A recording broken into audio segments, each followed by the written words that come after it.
വാഹനത്തിന് തൊട്ടു പിന്നാലെ നിയോജക മണ്ഡലത്തിന്റെ വികസന നായകൻ, നിയോജക മണ്ഡലത്തിലെ വികസനത്തിന് മാറ്റം കൊണ്ടുവരുവാൻ BJP NDA സ്ഥാനാർത്ഥി രാജീവ് ചന്ദ്രശേഖർജി ഈ വാഹനത്തിന് തൊട്ടു പിന്നാലെ കടന്നു വരുന്നു.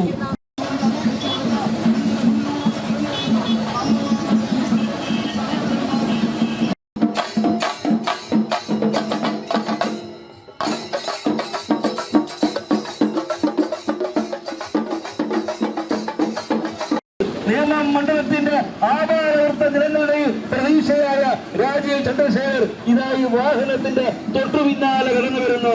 തന്റെ നോമിനേഷൻ കൊടുക്കുവാൻ ആപാരവൃത്ത ജനങ്ങളുടെയും അനുഗ്രഹങ്ങളും ആശീർവാദങ്ങളും ഏറ്റുവാങ്ങിക്കൊണ്ട്, അമ്മമാരുടെയും സഹോദരന്മാരുടെയും അനുഗ്രഹങ്ങൾ ഏറ്റുവാങ്ങിക്കൊണ്ട് തന്റെ നോമിനേഷൻ കൊടുക്കുവാൻ ഇതാ ഈ വാഹനത്തിന്റെ തൊട്ടു പിന്നാലെ കടന്നു വരുന്നു. അനുഗ്രഹിക്കൂ, ആശീർവദിക്കൂ. ഇതാ ഈ വാഹനത്തിന്റെ തൊട്ടു പിന്നാലെ കടന്നു വരുന്നു.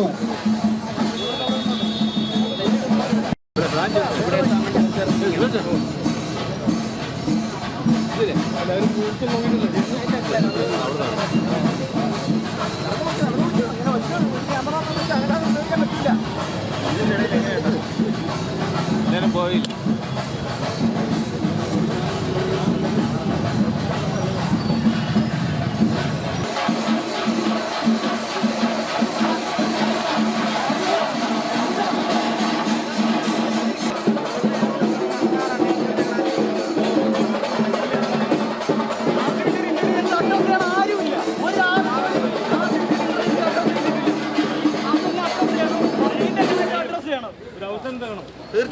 തീർച്ചയായും ഞങ്ങളുടെ ഭാഗത്ത് ഒരു കോൺട്രിബ്യൂഷൻ കൂടെ ഉണ്ട്. രാഷ്ട്രീയക്കാരുടെ ഉത്തരവാദിത്തമാണ് നിങ്ങളെ സഹായിക്കാൻ, നിങ്ങളെല്ലാം സഹായിക്കുന്നത്. ഇല്ല, ഞങ്ങളെ കൊണ്ട് വരുന്ന ഒരു ചെറിയ എമൗണ്ടാണ്. നിങ്ങൾക്ക് വേണ്ടി. Thank you. സന്തോഷം.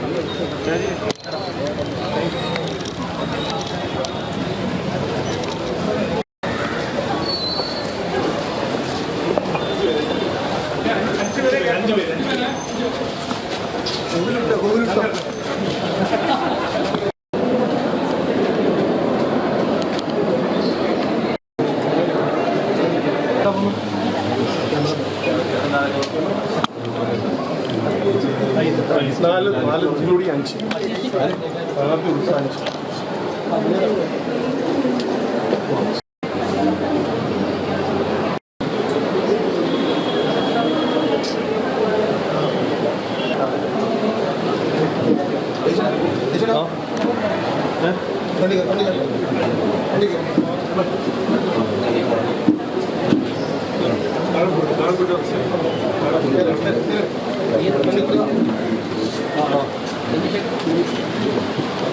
ഒരു 40 നിയോജക മണ്ഡലത്തിൽ BJPന്റെ സ്ഥാനാർത്ഥികൾ നോമിനേഷൻ ഫയൽ ചെയ്യുന്നുണ്ട്.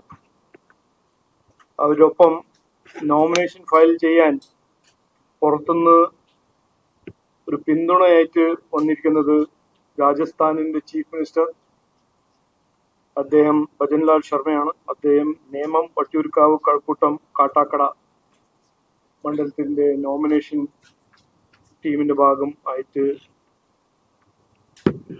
ഉണ്ടാവും.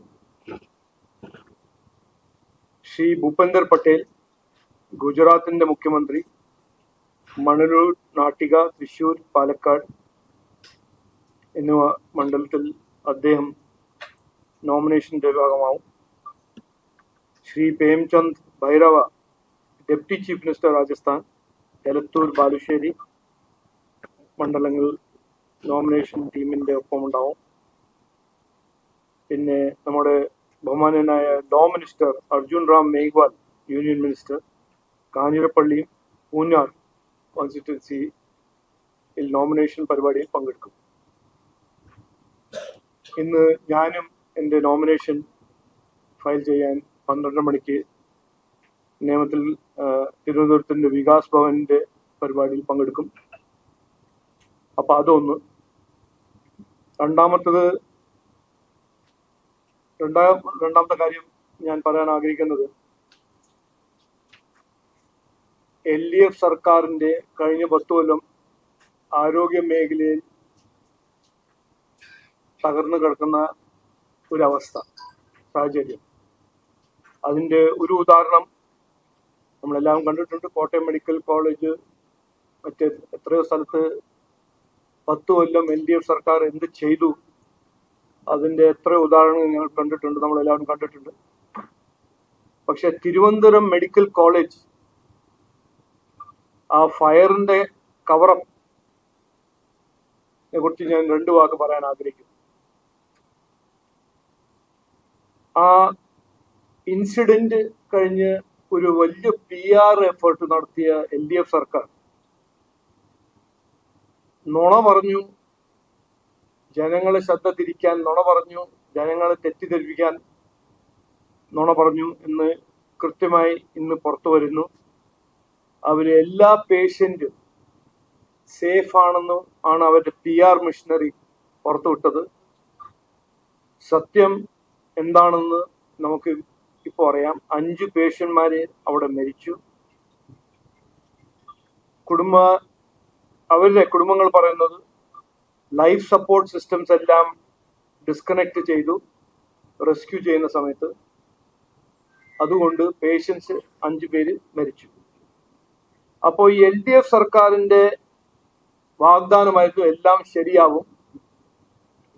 ഈ ഒരു ആക്സിഡന്റ് കഴിഞ്ഞിട്ട് അവർ പറഞ്ഞു എല്ലാം ശരിയാണ് എന്നത് പറഞ്ഞത്.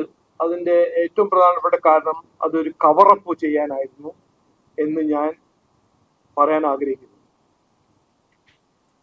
വീണ ജോർജിനെ കുറിച്ച് നമ്മളെല്ലാം ചർച്ച ചെയ്യുന്നു, നാടകം ചെയ്യുന്നു, അതെല്ലാം നമ്മളെല്ലാം കണ്ടു മനസ്സിലാക്കിയിട്ടുണ്ട്. പക്ഷെ കേരളത്തിന്റെ ചരിത്രത്തിൽ ഏറ്റവും കഴിവില്ലായ്മ കാണിച്ചതും ഇൻകോമ്പറ്റന്റ് ആയ ഒരു ഹെൽത്ത് മിനിസ്റ്റർ ആയിരുന്നു വീണ ജോർജ്. വീണ ജോർജ് നയിക്കുന്ന health care system completely collapse, തകർന്ന് കിടക്കുന്ന സാഹചര്യമാണ് ഇന്ന് ജനങ്ങൾ അനുഭവിക്കുന്നത്, സഹിക്കുന്നത്. ഈ ഒരു അനാസ്ഥ ഒരു എക്സെപ്ഷനോ ഒന്നുമല്ല.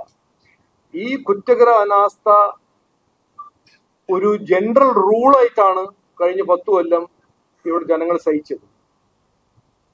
ഇത് മാത്രമല്ല, നമുക്ക് എല്ലാവർക്കും ഓർമ്മയുണ്ട്, അതേ ട്രിവാൻഡ്രം മെഡിക്കൽ കോളേജ് അല്ല, അതേ ആരോഗ്യ മേഖലയിൽ ആലപ്പുഴ മെഡിക്കൽ കോളേജിൽ എങ്ങനെയാണ് ഒരു ഓപ്പറേഷന്റെ സമയത്ത് ഫോർസെപ്സ് ഒരു സ്ത്രീന്റെ ബോഡിയിൽ ഒരു 4 കൊല്ലം അവിടെ ആക്സിഡന്റ് ആയിട്ട് വിട്ടത്. മിനിസ്റ്റർ പറയുന്നു ഞങ്ങൾ സ്ട്രിക്റ്റ് ആക്ഷൻ എടുക്കും. പക്ഷേ 0 അക്കൗണ്ടബിലിറ്റി ഉള്ള സർക്കാരാണ് ഈ പിണറായി വിജയൻജിയുടെ സർക്കാർ.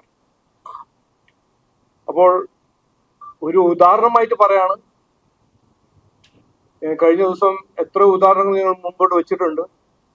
ജനങ്ങൾ ഒരു അവസരം തരുമ്പോൾ ഒരു സർക്കാരിന്റെയും ഒരു MLAന്റെയും ഒരു മന്ത്രിന്റെയും ഒരു മുഖ്യമന്ത്രിന്റെ ഉത്തരവാദിത്വമാണ്, കടമയാണ് ജനങ്ങളെ പ്രശ്നങ്ങൾ പരിഹരിക്കാനും ജനങ്ങളുടെ ജീവിതത്തിൽ ഒരു നല്ല വ്യത്യാസം കൊണ്ടുവരാൻ.